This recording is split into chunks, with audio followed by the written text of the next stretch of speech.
तो जय हिंद। जो भी विद्यार्थी क्लास 10th में है और बीटीसी का प्रश्नावली 3.6 गणित में जो सवाल है उसका पहला का जो चौथा नंबर क्वेश्चन है इसको देखिएगा। ये समीकरण रैखिक समीकरण वाला सवाल है और इसको जो है कैलकुलेशन जिसको आता है उसी से ये सवाल बनता है, इसीलिए इस सवाल को आप सीखेंगे। देखिए कैसे बनेगा। यहाँ पर देखिए 5/x-1 प्लस में 1/y-2 बराबर में 2 और फिर दे दिया 6/x-1 minus 3/y-2 equal to 1। इस प्रकार से दिया है। सवाल को बनाना है, आप करिए क्या हल दे दीजिएगा और पहले इसको लिखिए 5x-1 प्लस 1/y-2 बराबर में 2। ये हो गया। अब इसको कैसे सेटिंग करेंगे कि समीकरण बन जाएगा, तो क्या करना है, इसको मान लेना है। क्या मानना है, माना 1/x-1 बराबर x, इसको x मान लेना है। देखिए इसमें भी x-1 है, इसमें भी x-1 है, इसीलिए इसको पूरा को x मान लो। सही है। अब क्या करना है, उसी प्रकार से इसमें देखो y-2 और y-2 दोनों में है। करना क्या है, 1/y-2 बराबर में करना है y मान लेना। इस प्रकार से मान लेना है आपको। अब क्या करना है, तो इसीलिए अब 5 को इसको गुना करोगे, 5 को और x को, इसका तो ये मान लिया है, 5 को और x को गुना करोगे तो हो जाएगा 5x प्लस इसी प्रकार से इस पूरा का वैल्यू आपने y रख लिया है तो y हो जाएगा बराबर 2। ये हो गया समीकरण 1। समीकरण 1 बना दिया। कितना आसान लगता है ये, अब तो आराम से बन जाएगी क्वेश्चन। अब करना क्या है, इसी प्रकार आप दूसरा जो है 6/x-1 माइनस 3/y-2 बराबर में 1, इसको भी करना है।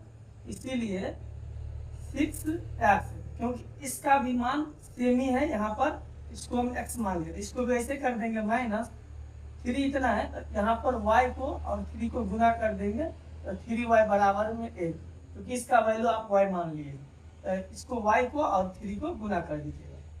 समझिए, यहाँ तक आप लोग समझ गए होंगे। ये हो गया समीकरण 2। समीकरण 1 और समीकरण 2 बनने के बाद आपको लुप्तीकरण विधि जरूर आता होगा। तो चलिए अब लुप्तीकरण विधि से इसको हम हल करेंगे, जिसको विलोपन विधि भी कहते हैं। अब लिखेंगे समीकरण 1 तथा समीकरण 2 से, समीकरण 1 तथा समीकरण 2 से लिख देंगे। अब समीकरण 1 कितना है, 5x प्लस y बराबर में 2 और दूसरा समीकरण है 6x माइनस 3y बराबर 1।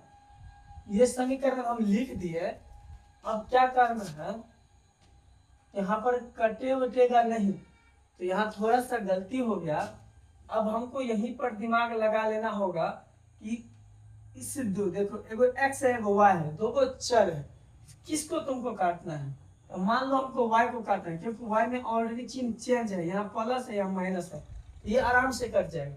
हम करेंगे क्या, इसको काटने के लिए, इसके पास 3 है तो इस 3 से इसमें गुना करना पड़ेगा, और इसके पास कुछ नहीं है, 1 है तो इसमें 1 से गुना करना पड़ेगा। अब इसको पूरा गुना करके यहाँ रखना पड़ेगा, तो 3 5 15 और 3y, उसके बाद 3 दूना 6, यहाँ 6 आ गए। वो चीज आपको पहले ही देख लेना है, और 1 से इसमें गुना करोगे तो कोई फर्क नहीं पड़ेगा, वही रहेगा। अब आप देख लीजिएगा कि ये दोनों संख्या सेम जाती भी है, अंक भी बराबर है और प्लस माइनस है, तो ये आपस में कट जाएगा। कटने के बाद ये जो बच जाएगा ये जुड़ जाएगा, है ना।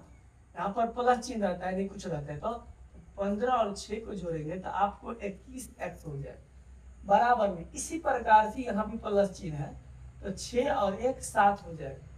अब आप जानते हैं 7 का 7 7 3 21, यहाँ पर इसीलिए x बराबर 1 और ये गुना में 3 है तो आ गया बटा में, तो x की वैल्यू आ गया 1/3।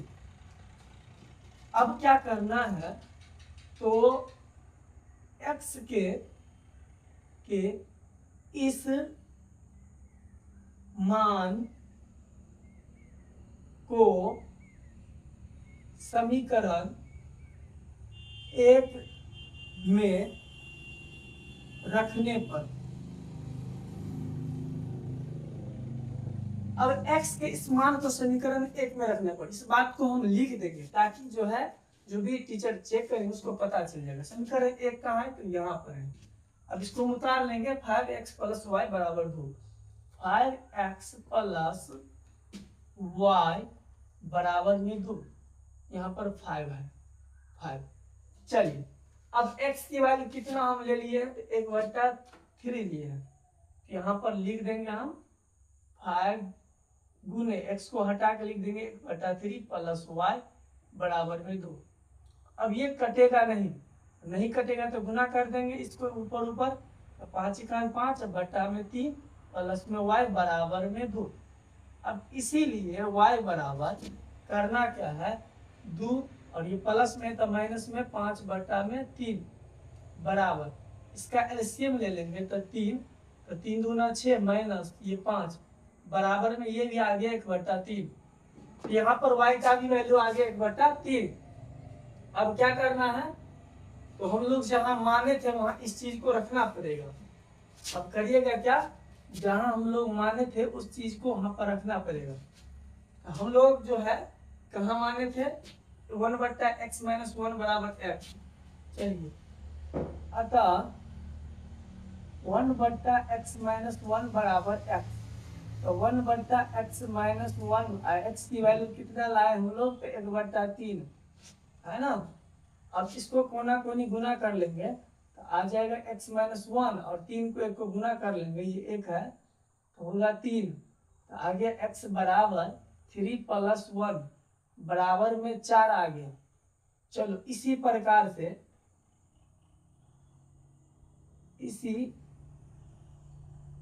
नहीं तो लिख दो तथा 1/y - 2 बराबर में y, माने थे ना यहाँ पर वही चीज वहां लिख रहे हैं, और 1/y - 2 बराबर में y का मान भी कितना आया है, तो 1/3 आया है, तो 1/3 रख दोगे, और इसको गुना करोगे y - 2 बराबर में 3, क्योंकि 3 का 3। देखिए कैसे कैसे गुना होता है, इसको इससे गुना होता है, बराबर जब भी रहे ना तो कोना कोनी गुना करना है आपको, इसको इसके साथ, इसको इसके साथ, इसको और 1 को गुना करेंगे तो नहीं, और 3 को 1 को गुना करेंगे तो नहीं, इसीलिए आ गया y बराबर 3 प्लस माइनस में रहेगा, इसे जाएगा तो प्लस में हो जाता है, अब 5 हो गया। तो इस प्रकार से आपका आंसर जो है आ गया। तो कितना आसान ये सवाल था, आप लोग को अच्छा जरूर लगा होगा, और समझ में आ गया तो लाइक और शेयर और सब्सक्राइब जरूर हमारे चैनल को कर लीजिएगा। धन्यवाद।